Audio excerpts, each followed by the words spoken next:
सोमपुर एक छोटा सा गांव था। उस गांव में गोपी नाम का एक गरीब किसान अपनी पत्नी गीता के साथ रहता था। गोपी और गीता दोनों बड़े ही मेहनती और दयालु थे।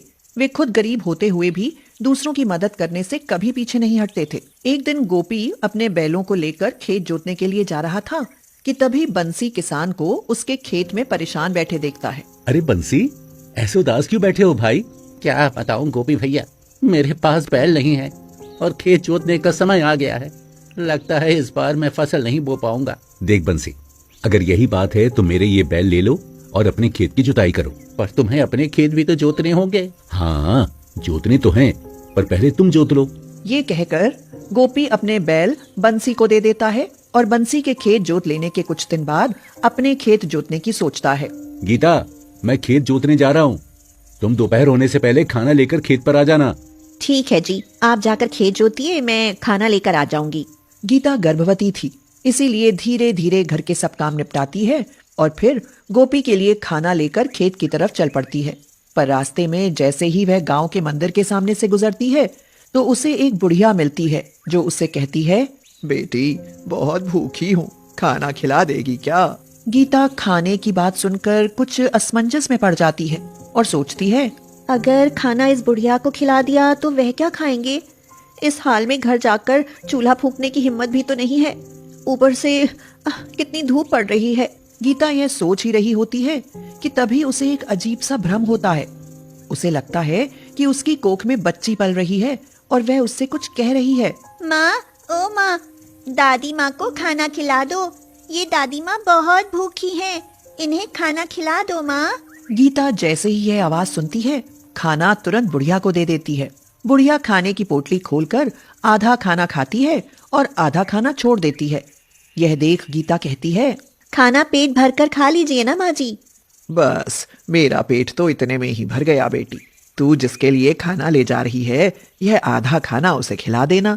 बुढ़िया के यह कहने पर गीता बचा हुआ खाना लेकर खेत पर आती है और फिर रास्ते में घटी घटना के बारे में गोपी को बताते हुए कहती है, यह लो, आज आधे खाने से ही काम चला लो। ऐसा कहकर गीता जैसे ही खाने की पोटली खोलती है तो हैरान ही रह जाती है। पोटली में तो सारा खाना वैसे ही रखा था जैसा वह घर से बनाकर लाई थी। यह क्या चमत्कार हुआ जी! मैंने आधा खाना उस बुढ़िया को खिला दिया और फिर भी खाना कम नहीं हुआ। ये जरूर देवी माँ का ही कोई चमत्कार है गीता। देखना, उनकी कृपा से हमारे घर में दिव्य कन्या जन्म लेगी।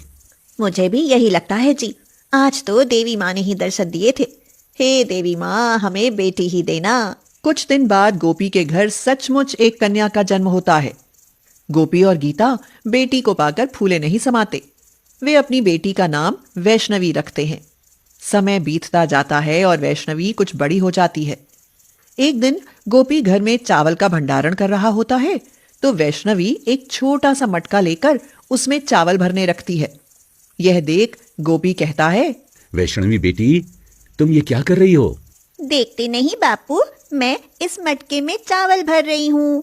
पर तू इस मटके में चावल भर क्यों रही है वैष्णवी? माँ, मैं इस मटके में रखे चावल से गांव की दावत करूंगी। यह सुनकर गोपी और गीता दोनों हंसने लगते हैं।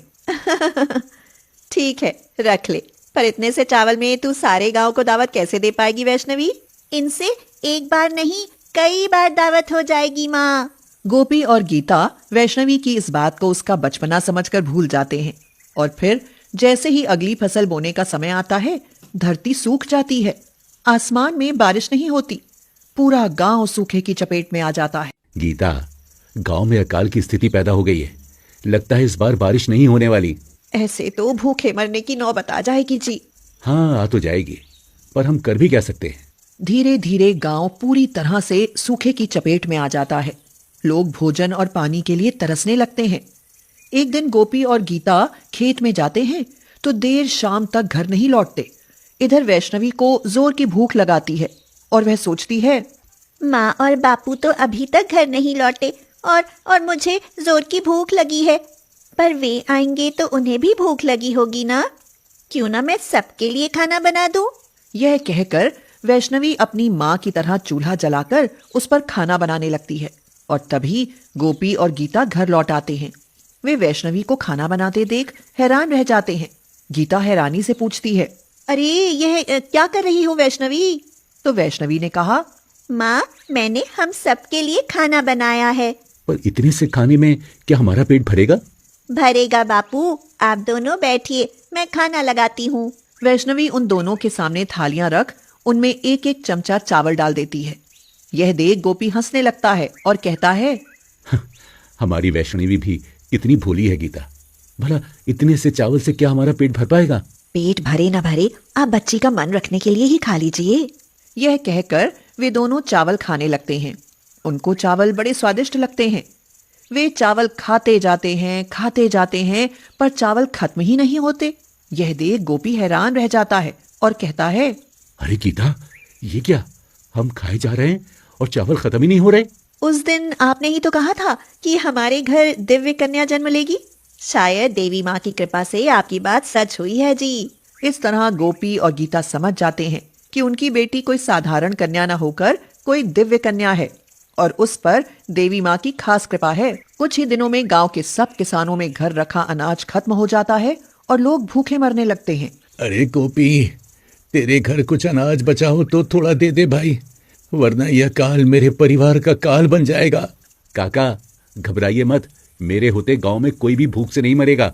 यह कहकर गोपी अपने घर चला आता है और घर आकर गीता से कहता है, गीता, गांव के लोग भूख से मरने लगे हैं। पर हमारे पास भी थोड़ा सा अनाज ही बचा है जी। अरे वो तो ठीक है, पर हमारी वैष्णवी के हाथ में तो जादू है ना। वो अपने हाथ से खाना बनाकर गांव वालों को खिलाए तो मुट्ठी भर अनाज में सारे गांव का पेट भर सकता है ना। ओह, ये तो मैं भूल ही गई थी। वैष्णवी ने तो दावत के लिए चावल का मटका भरकर पहले ही रख दिया था। आप जल्दी से सब गांव वालों को वैष्णवी की तरफ से दावत का न्योता दे आइए जी। फिर गोपी सब गांव वालों को न्योता दे आता है और वैष्णवी अपने मटके से थोड़े से चावल लेकर सब गांव वालों को दावत देती है। लोग दावत खाते जाते हैं पर खाना खत्म नहीं होता। सबको पेट भर खाना मिलता है तो सब गोपी की बड़ाई करने लगते हैं। भगवान तुम्हारा भला करे गोपी, तूने पूरे गांव को दावत देकर सबको खाना खिला दिया। इसमें मेरा कोई रोल नहीं है भाइयों। ये दावत मेरी बेटी वैष्णवी की तरफ से है और कृपा देवी माँ की है। यह कहकर गोपी वैष्णवी के बारे में गांव वालों को सारी सच्चाई बता देता है और तभी वैष्णवी गांव वालों से कहती है, देवी माँ की कृपा से यह दावत तब तक चलेगी जब तक कि गांव में बारिश ना हो जाए। पर गांव में बारिश कब होगी बेटी? देवी माँ की कृपा से जल्दी ही बारिश हो जाएगी। जब तक आप सबको रोज मेरी दावत मिलती रहेगी। यह सुनकर गांव वाले बहुत खुश होते हैं। फिर कुछ दिन बाद गांव में बारिश हो जाती है और गांव वालों की देवी माँ में आस्था बढ़ जाती है। साथ ही वे भी गोपी के परिवार की तरह एक दूसरे की मदद करने का प्रण कर लेते हैं। इससे गांव और भी खुशहाल बन जाता है।